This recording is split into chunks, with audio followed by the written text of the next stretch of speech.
Watson, what is the medical term for obsession? I feel, you see,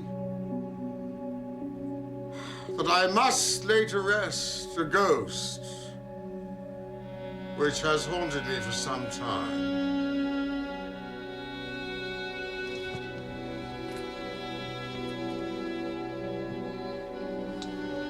I shall be away for several weeks in the Highlands.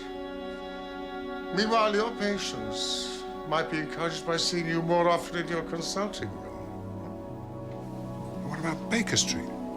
Post Restaurant, Diogenes Club, and the Irregulars. You know my methods. I shall be watching you with my third eye.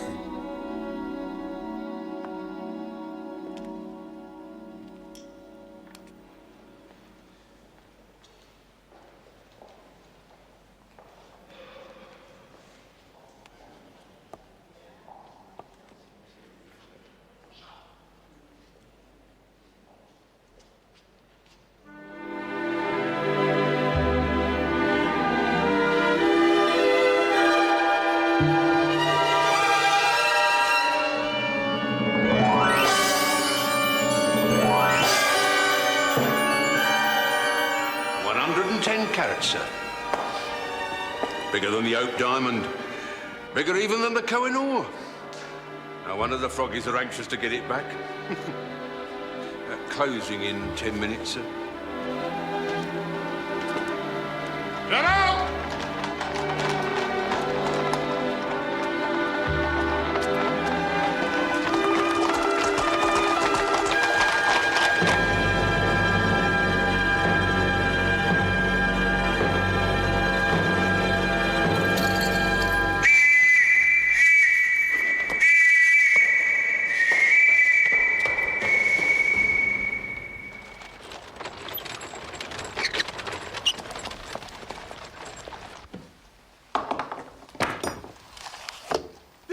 Sister, Agnes. Do you not perceive the strong family resemblance between us? It's the bone structure. Peculiar to the Garridebs, be they male or female, don't you know? And this is Emily. Emily? We're descended from good Anglo-Saxon stock. Ancient blood courses through our veins. I'm relieved to hear it. Oh, do, please, do sit down. Did you say Garrideb? Doctor, I'm not in the habit of repeating myself. She's not in the habit of repeating herself. I've just said that, Agnes, dear. My sister's a little hard of hearing, don't you know? One of my university lecturers was called Garrideb. He remembers you, Dr. Watson. You're related? He is our brother, Nathan, and the only reason for our presence here today. He's ill? Not in ordinary. No. Well, are either of you ladies ill? Not in very ordinary. thought. My sister and I have followed a strict regime of clean, healthy living since we were young girls. My father wouldn't allow it. And we insist that all our gentlemen do the same. Your gentlemen? Our gentlemen tenants, Dr. Watson. Oh, I see. You rent rooms? Not to anybody, you understand? My sister and I are most particular about who we have under our roof. Isn't that so, Emily? I don't quite follow. If no one is ill, why have you come to see me? I'd have thought that was obvious, Doctor. We have a case for Mr. Sherlock Holmes.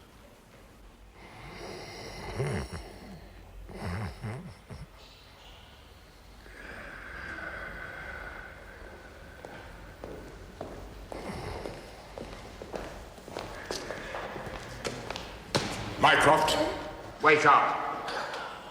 Cantonmere? Oh, we don't often see you here at the Diogenes. Have you spoken to your brother as requested? Alas, no. Well, I don't need to remind you from whence the request came. It is the Prime Minister's personal wish that your brother should employ his detective skills, find the Mazarin diamond, and return it to Whitehall without delay.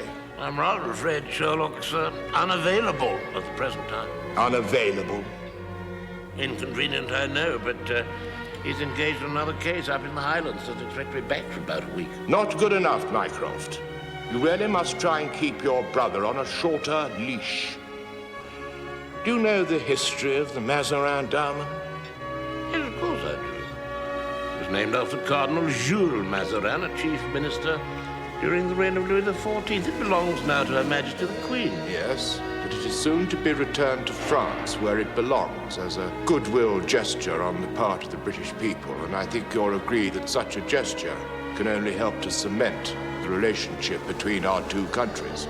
To go back on our word now could spell diplomatic disaster. The Prime Minister has asked that your brother investigates this case, and Mr. Holmes has never, ever let him down.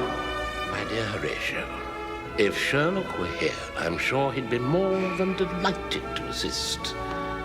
At least I think he would. But he's not here, you see, so he can't. But I could.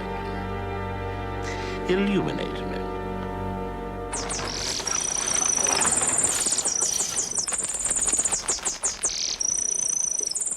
He came to the house yesterday.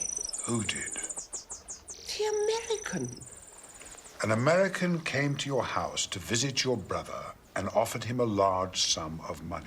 $5 million. $5 million? $15 million to be divided between 3 people. With the same name, Garrideb. But only male Garridebs can share the fortune. Like my brother. And the American. But it's as plain as a pikestaff, Doctor. Oh. He's not a real Garrideb at all. No, he says he is, but we know otherwise, don't we, Emily? You do? How? Bone structure. He simply doesn't have it. No. Of course. Bone structure. Whoever he is, the man's an absolute cat. Mycroft, think of the country. Imagine if the Mazarin diamond was never found. Or turns up again in a variety of different shapes. Now, ladies, if you'll excuse me, there are patients waiting to be seen. Here is our card, Doctor. You will speak on our behalf, won't you, Doctor? Please. I'll do what I can. $5 million. Thank you for listening, Doctor. Come along, Agnes. He's not as intelligent as I thought he'd be. The name Garrideb will almost certainly mean nothing to you, but I feel I should relay the particulars of a most extraordinary tale.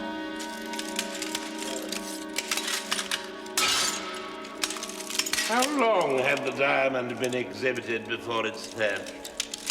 Nearly 10 years. Inside the same glass case? Yes, as far as we know. Has this lock ever been changed? The whole gate would have to be replaced, Mr. Holmes. Nothing was left to chance. Inspector, whoever took the diamond was able to walk in here without any apparent difficulty. Since there are no marks or scratches on the lock to suggest it was forced, we may safely conclude the thief had a key.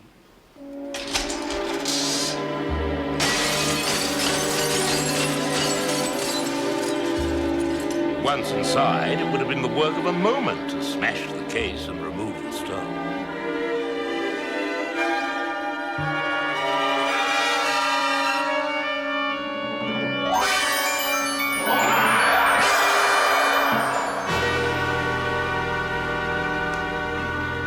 I gather you were unconscious at the time of the theft, is that correct? Oh, that's right, sir. So? Well, I was just seeing out the last of the public and getting ready to lock up for the night when he came at me. You saw him? No, sir. Before I could turn around, he clobbered me and I went down. You seem confident that your attacker was a male who acted alone. Oh, I suppose so, sir. But I couldn't swear to it. As far as I knew, the Count had gone and the museum was empty. Count? The Count Silvius was the last member of the public to leave the building before the attack happened. Count Negretto Silvius. We've spoken to him. He remembers seeing nothing untoward. He would. And the Commissioner himself has asked me not to pursue that line of inquiry. Count was lucky, sir. If we stayed any longer, he might have got clobbered as well.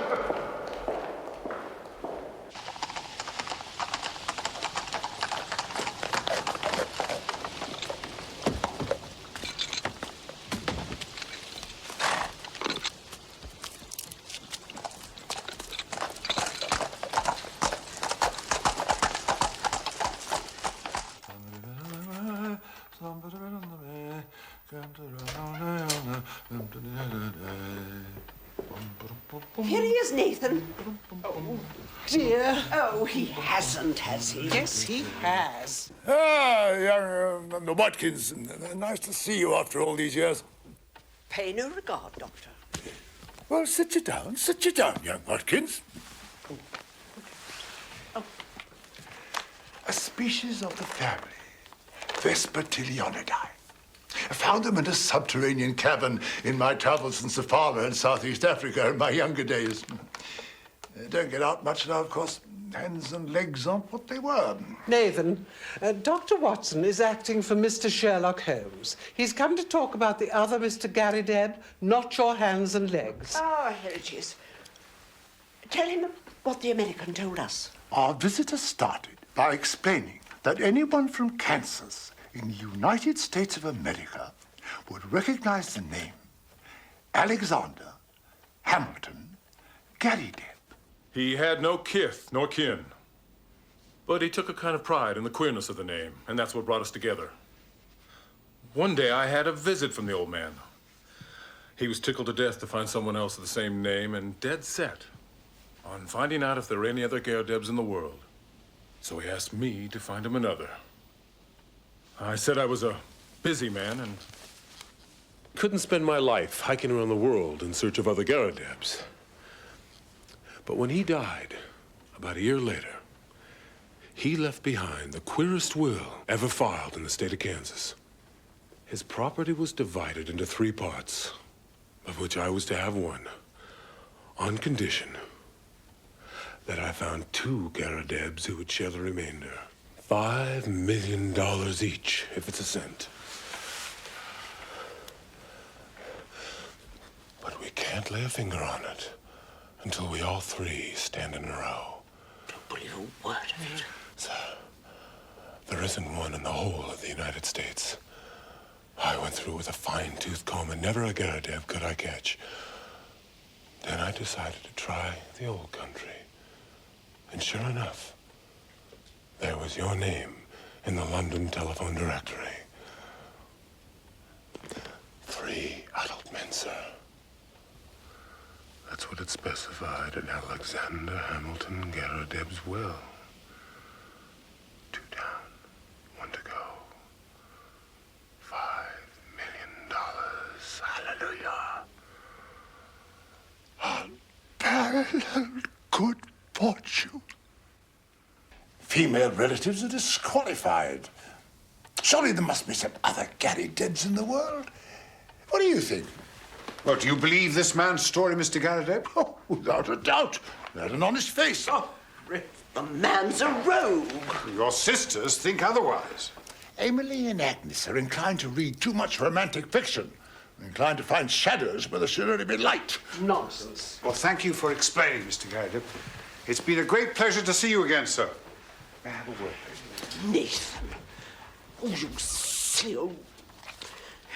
Well, you'll just have to draw your own conclusions. If, as seems probable, this American Garrideb is a rogue, then you may already have seen the last of him. But please let me know if there are any further developments. Oh, we shall. Goodbye, sir. Good day to you then, young Watkins. Poppycock and baldy ass. Just think what I could do with $5 million. I've got the nucleus of our national collection. I shall be the Hans Sloane of my age. Ho ho!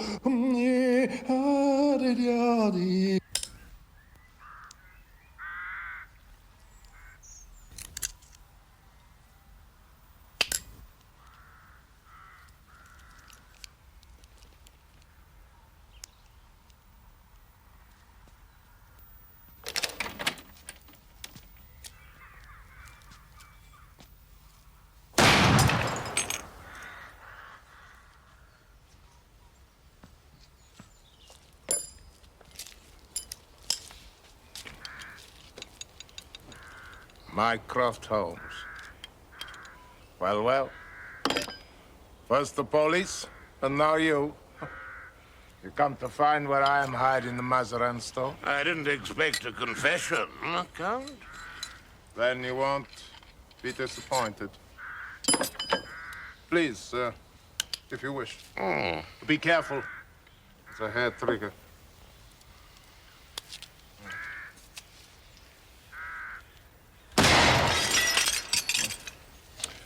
They were a gift from the Princess of Wales. Such balance, such workmanship. A beautiful thing fits strangely in the wrong hand. Yeah, she is extraordinarily beautiful. She? Diamond. Oh. I must say I'm surprised no one has been tempted to steal her away from Whitehall before. I'm sure the temptation was there, Count. All that was lacking was audacity and opportunity. Ah, audacity and opportunity. And motive. Avariciousness and greed are motives, Count. I'm sure you're familiar with them. The police are satisfied that I was away from the building when the theft occurred. Okay, Sarah, Sarah.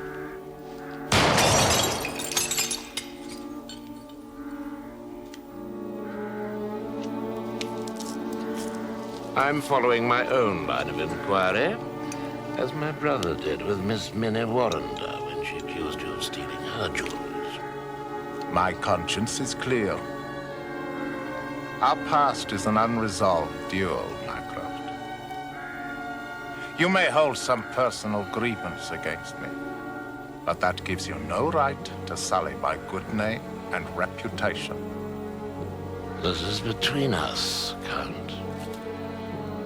You and me.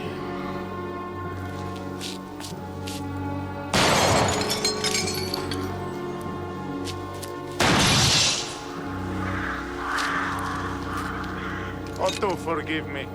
It's a hair trigger.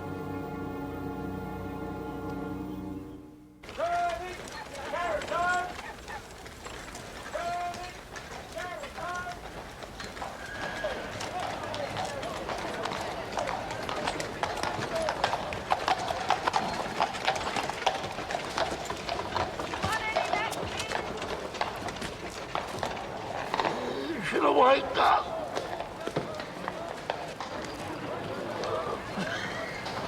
No. No, won't be necessary. Right, you woke up. Walk on, Bobby.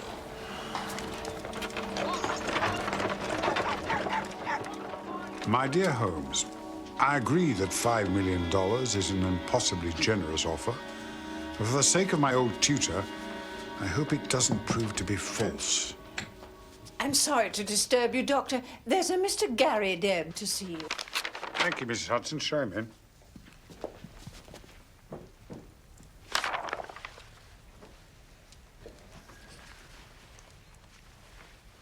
Forgive me, I was expecting someone else. Mr. Nathan Garrideb, I suppose. You must be Dr. Watkins. Close. What can I do for you, Mr. Garrideb? For a start, you can stop interfering in matters that don't rightly concern you. I'm sorry. I saw the old man and his sisters today, and they told me you were acting on behalf of Mr. Sherlock Holmes. That's no reflection on you, Mr. Garrideb. Mr. Holmes and I have means of getting information which is not normally available to the public. I don't want the police butting into a private matter. But surely the sooner we find a third male Garrideb, the better for all concerned. Well, that puts it different. If you're content to help us find the third man, I can't see any harm in that. I hope I put your mind at rest, Mr. Garrideb. John Garrideb, I'm sorry if I was a bit short with you back there. Dr. Watkins? Watson. That's quite all right. I'm fairly new to this country and haven't gotten used to your English ways yet. I guess I must seem impatient to a man like yourself. Urbane and unsophisticated. Good luck with your search, Mr. Garrideb.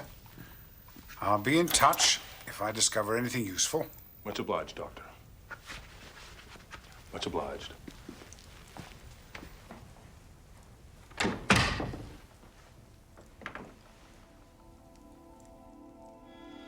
John Garrideb has an English coat, frayed at the elbow and trousers, bagged at the knees with at least a year's wear. Despite what he says, I'll wager that he hasn't just arrived in this country. You would hardly refuse to trade with someone who possessed a diamond of, exceptional quality? That depends, Mr. Mycroft. Oh? On what? The provenance of the diamond, of course. Oh. Its legality. Even if it were brought to you by a respectable member of society? Her Majesty could offer me the crown jewels, and I'd still refuse to do business with her. Mm-hmm. Strange to think that pieces of crystallized carbon could be the cause of such great human happiness and tragedy.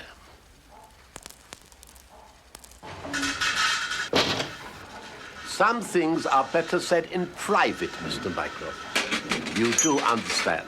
I think we understand each other. You have a reputable business. You can't afford to make mistakes. L'chaim. You were offered a diamond. Yes. I was interested, of course. He was willing to pay a lot of money. Who was? Tell me. The Count. And his name? Count Silvius. Well, that's no good to me, Aki. I need them within 2 days. With the greatest respect, sir, only Roger Presbury could have cut your diamond in less than a week, and he took his skills with him to the grave. Well then, I better find someone alive to do the work while there is still time. What can you do? Who was Roger Presbury? Ah, a true genius. In his hands, a lifeless, shapeless stone became a living, breathing work of art. Diamonds were his life. And his death. Indeed. He was murdered 5 years ago during a quarrel about some gems. Ah, such a tragedy. Did you see the Count's diamond? Alas, no. But he did give me a description of it. He described a round stone of finest purity and color, approximately 100 carats in weight. 110, Mr. Mycroft. But a little too close for comfort to a description of the Mazarin stone. I've taken up enough of your time. Not at all, Mr. Mycroft, sir, not at all.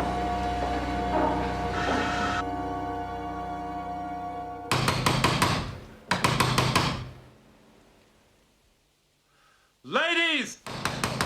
Ladies, I've got news! Ladies, tell your brother I've got good news. Your antipathy for the Count is well known. Unlike your reasons, he brings the higher echelons of our society into disrepute.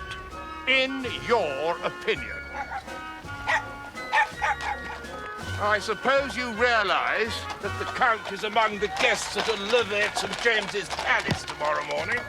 Huh. He should be serving a prison sentence. And the Prince and Princess of Wales are unlikely to entertain suspected criminals, are they? Drive on, George.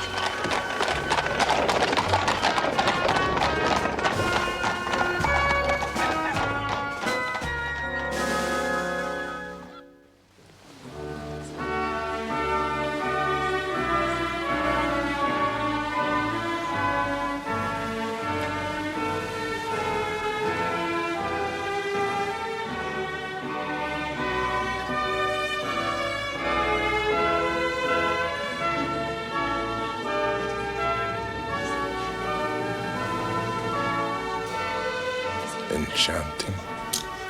You are an incorrigible flatterer, Count Sylvius. Bertie would be most disturbed if he knew of your attention. Your most humble servant, Ma.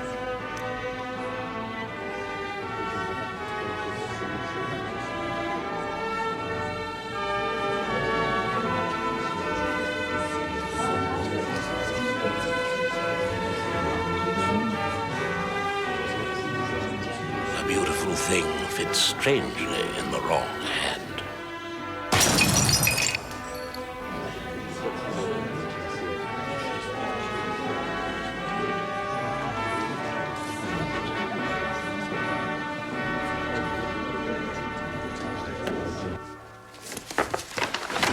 There.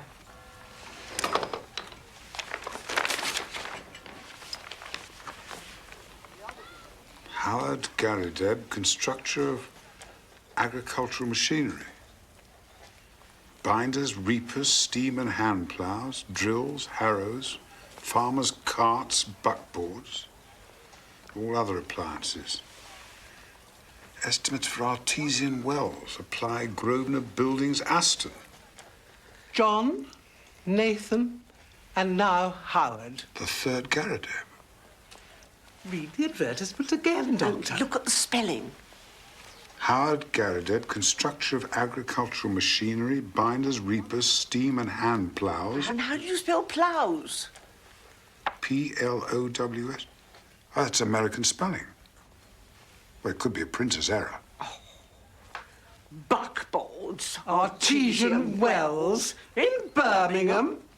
So, you're implying that this advertisement has been written by an American, John Garrideb. And this Howard Garrideb simply doesn't exist. And yet he has asked Nathan to meet him in his office alone tomorrow night in Birmingham. Now, something is wrong, Doctor. Terribly wrong.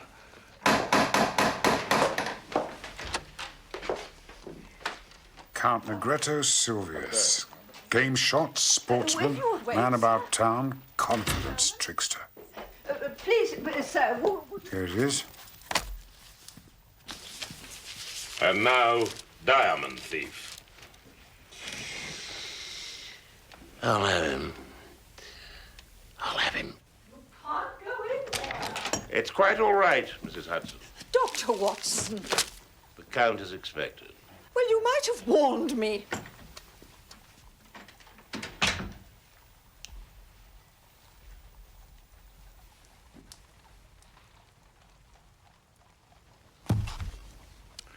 I want to talk to this man in private. Stay where you are, Watson.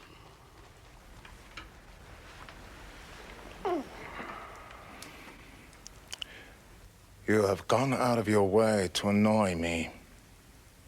You have set your creatures upon my track. My creatures? I assure you no. 2 days ago, it was a cabman. Today, some booming old fool at the palace. You give my little impersonations too much praise. So, you admit that you have dogged me. Why? I want the Mazarin stone. You've come here to find out how much I know and how far my removal is absolutely essential. Well, I know everything except one thing which you are now about to tell me.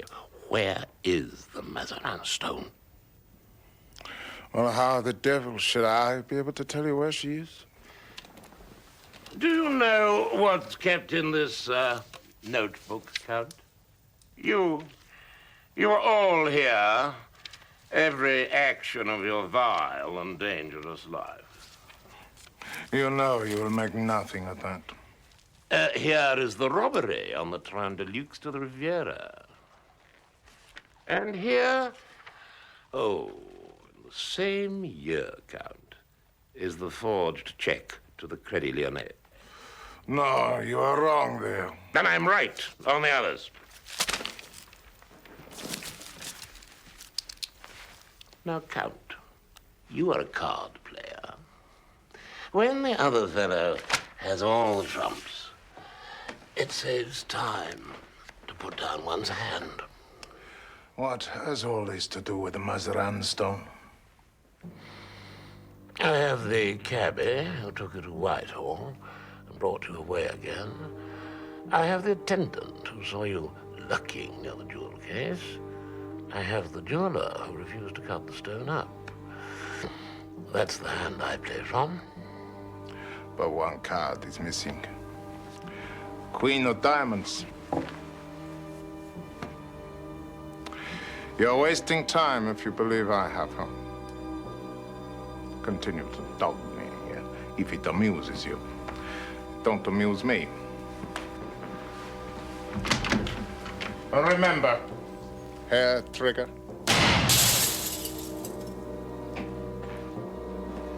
How can he hope to dispose of it?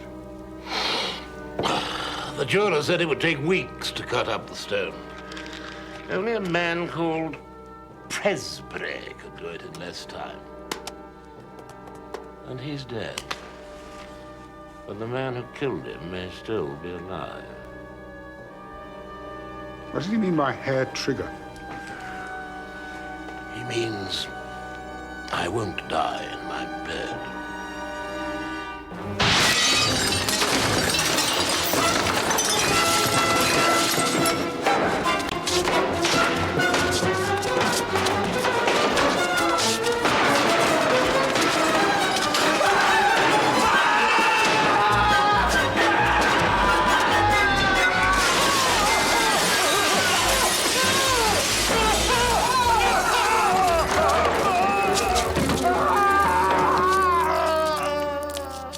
These are post-mortem photographs of Roger Presbury. Rather unpleasant, I'm afraid. You must be used to such sights, Doctor. Oh, yes, indeed. And what can you tell us of his murderer, Inspector? A man called Winter. I've got his photograph here in our rogues gallery somewhere. Found guilty of manslaughter, sentenced to 5 years. Oh, released 2 months ago. Here he is, a native of Chicago. James Winter, alias Mycroft, alias Evans, alias John Garrideb. The man you know as John Garrideb once worked for Roger Presbury. It's quite extraordinary, really. Get away with him! Get away! Get away! Get away! Get out of the way! Be off! Be off! Officer! My dear Watson, Presbury dead 5 years. Identify Garrideb's lodger, Holmes.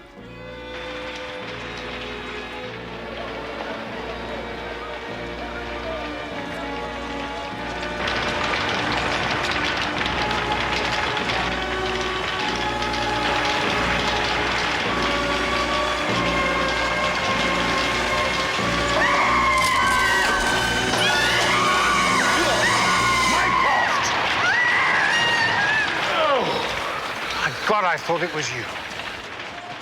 This is proof. He feels my boot very close to his backside.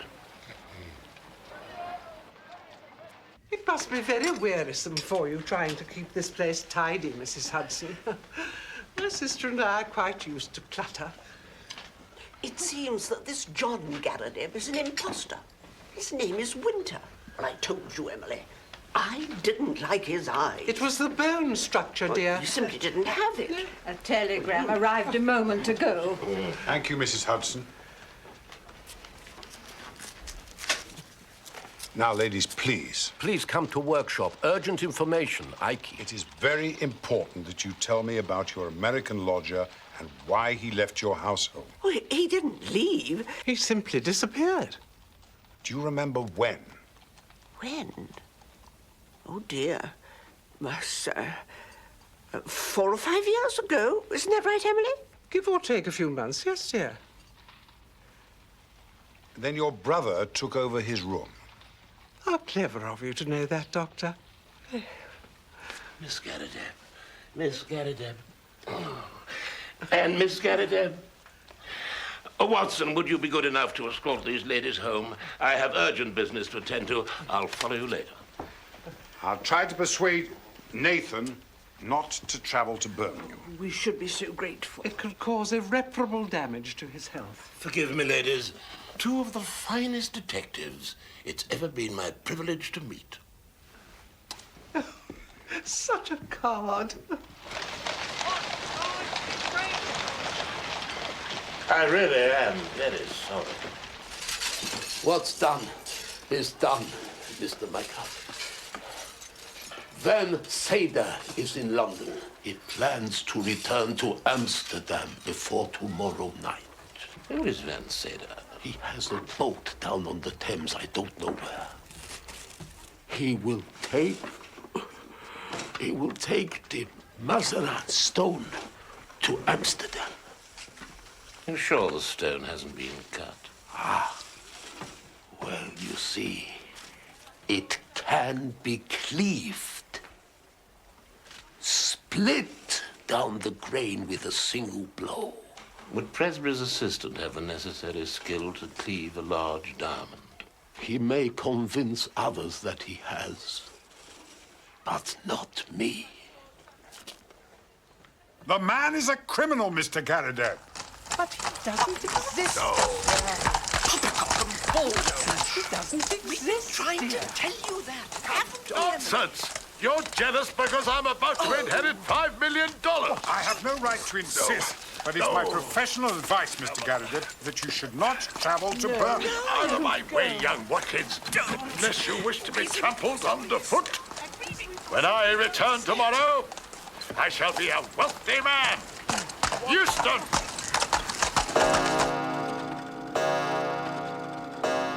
Doctor, my sister and I will have to retire shortly. There are plenty of spare beds if you wish to sleep, Doctor. Oh, no, please don't worry about me, Miss Garrideb. I'll just stay there. Oh, well, there are plenty of cushions. Now, let's plump them up a little more comfortable, I'm sure. Oh, no, please don't let me keep you awake. I'll just draw the curtains for you, Oh, Doctor. no, please, it's fine. You will help yourself to tea and cake, won't you, Doctor? Oh, thank you very much. Or there's a little sherry, if you prefer.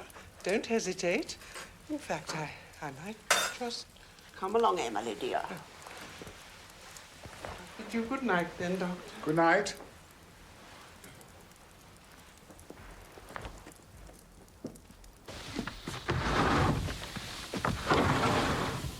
Oh. All clear, is it? Yes. Splendid. Oh.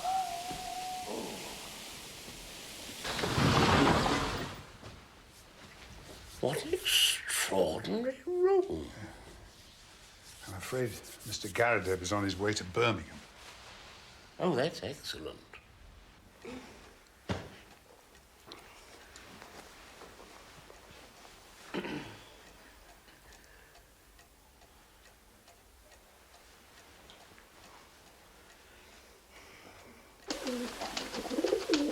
This is much more serious than I thought, Watson.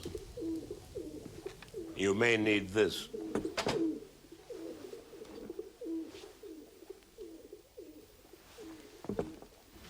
Douse the candles, Watson. Is that sherry? Yes.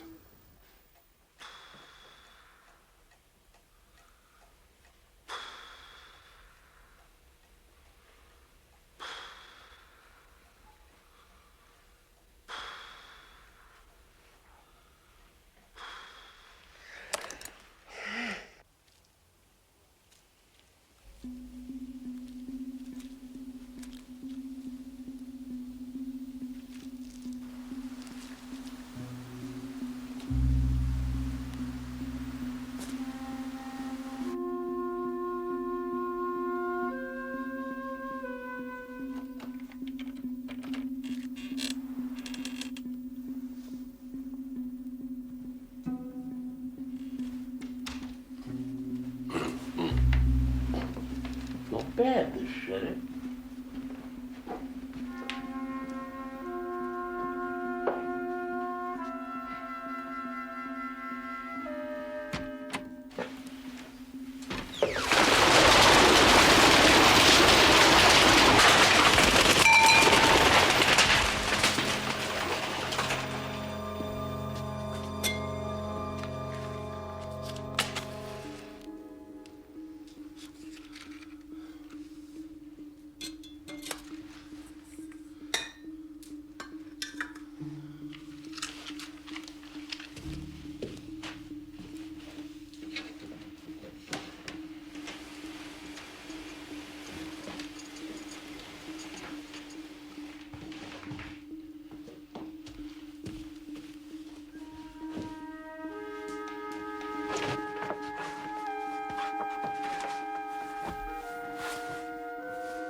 James Winter, I presume.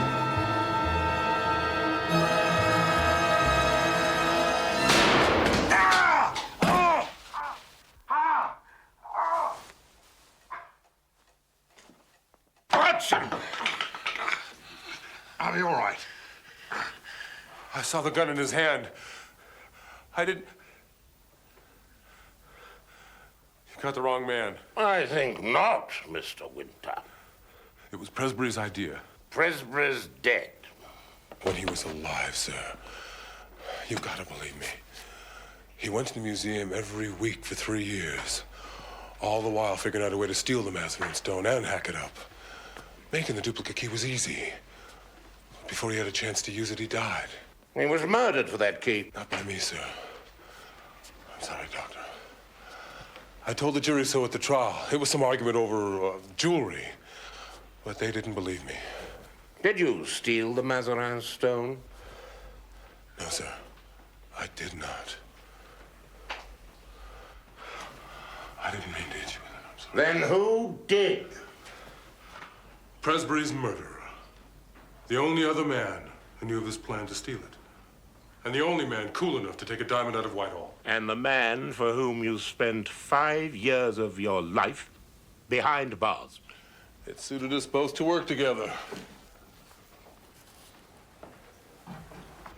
Please, let me help you. He could steal it, and I could use Presbury's equipment to cut it up fast. But Nathan Garrideb was in the way. Yeah. And I was the only one who knew the location of his workshop. Can you wonder I wanted to get to it? And can you wonder when I found this crazy boob of a bug hunter squatting right on top of it and never quitting his room? Well, I had to do all I could to shift him. Easy. Would have been a whole lot easier to put him away. But I'm a soft-hearted guy. As your Lord Byron said, he was the mildest-mannered man who ever cut a throat. Where is the Mazarin stone? My associate is bringing it here with him. But I guess now we'll have to forego cleaving it before shipping it to Amsterdam. By Van Sedder? Yes. It's already on its way to Amsterdam. Your associate has betrayed you just as he's betrayed so many others. He and I made a deal. And a gentleman always keeps his word.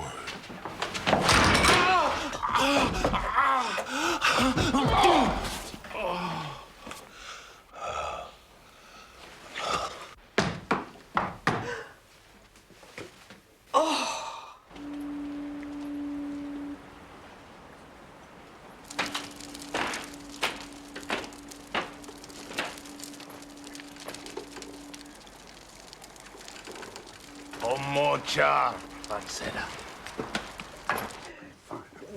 No, please, please. Shall I get a doctor, Doctor? No, it's just get me a towel and some water, please. Thank you. Your associate has used you, Winter. He'd no intention of allowing you to cleave the stone. You'd served your purpose.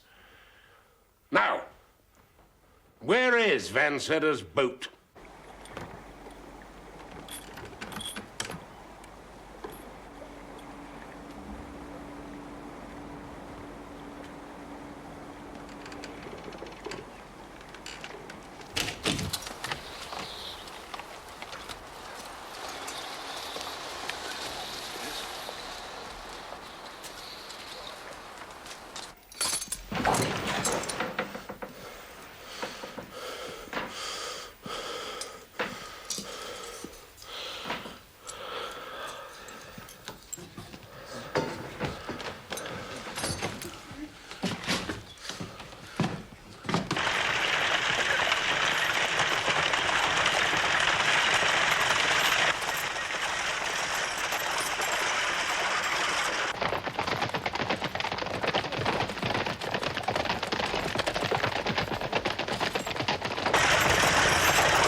mine. Bravo.